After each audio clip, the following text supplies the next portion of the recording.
আপনারা সরাসরি পুলিশের কাছে আসুন। আমরা বিনা যুক্তিতে বিনা তদন্তে পাইকারি হারে কাউকে গ্রেফতার করব না।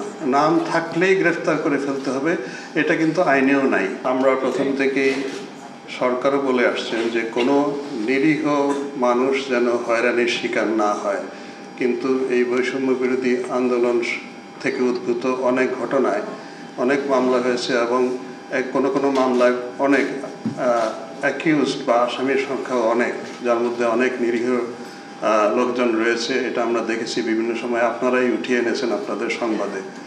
এখন আমরা দুঃখজনক হচ্ছে এগুলোকে কেন্দ্র করে অনেকে বাণিজ্য করছে সমাজের, তারাও প্রভাবশালী লোক, তারা এই যাদেরকে নিরীহ লোকদেরকে আসামি করা হয়েছে তাদেরকে নানান প্রলোভন দেখাচ্ছেন, প্রতারিত করছেন, টাকা নিচ্ছেন।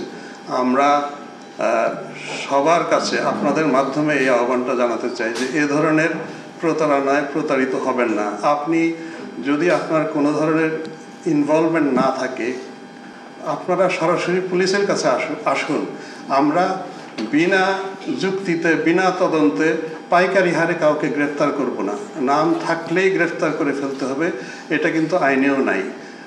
এটা আপনার যুক্তিসঙ্গত কারণ থাকতে হবে যে আপনি এই ঘটনায় জড়িত অপরাধী, আদারওয়াইজ একজন পুলিশ অফিসারের আইন অনুযায়ী কখনোই এটা গ্রেফতার করার কথা নয়।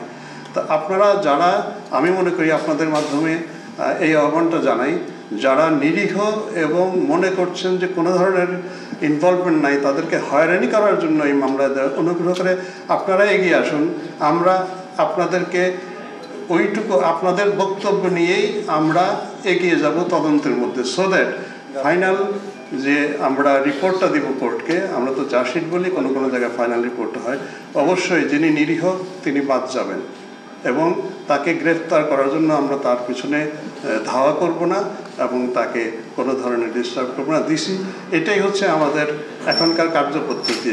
এখন আমরা আপনাদের সহযোগিতা চাই, এটা যেন বাস্তবায়িত হয়।